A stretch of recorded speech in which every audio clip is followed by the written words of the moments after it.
Falcons took Michael Penix in the first round, and I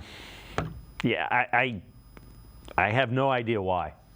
Why you're manufacturing drama, and you should be trying to avoid it.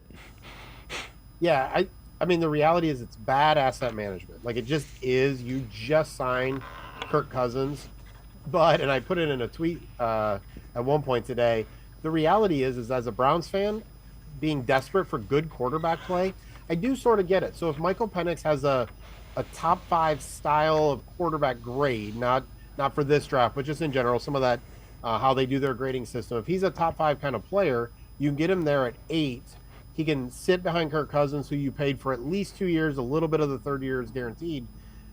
You are trying to guarantee that at the most important position, you've got a quarterback.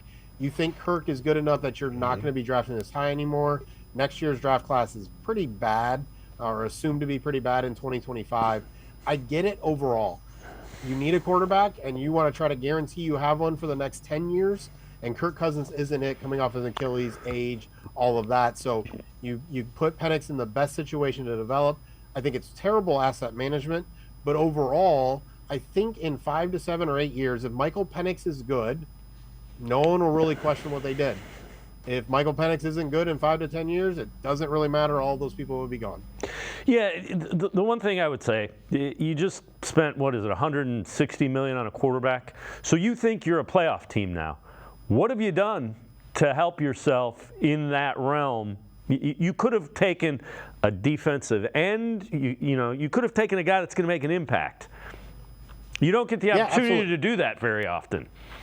Yeah, you don't. You're absolutely right. And that's the asset management kind of thing that I think they really did fail at.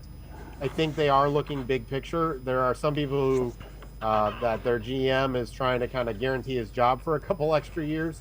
That doesn't work like that in the NFL, but you're exactly right. I don't think I think they know they're a playoff caliber team, not a Super Bowl caliber team. And I think that's kind of what you're seeing here is even with Kirk Cousins, they might know they have a little bit of a ceiling. And so maybe we try to hedge our bets a little bit, which isn't good in the top 10 of the NFL draft. Yeah, I get it. The other thing is, Kirk Cousins wasn't happy about it. That's going to be bad relative to agents and that organization. And do not assume that those people don't talk. They talk all the time. And right now, that's not a place you want to get involved in. It's not, and it's actually something that I've been told by multiple agents all the time at the Combine.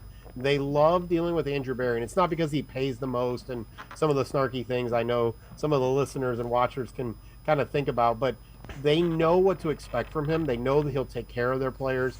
They know he'll be really honest with their players. If he's thinking about cutting them, they'll let him know, right? They will literally tell Nick Chubb's agent at the end of the season, this is kind of how this is going to play out on our part. That's your choice when we come to negotiate later, what you do. But agents love that they know. It's called predictability. They know what to expect. They don't think they're getting played or their games being played. And that's something that the Falcons are going to have to worry about.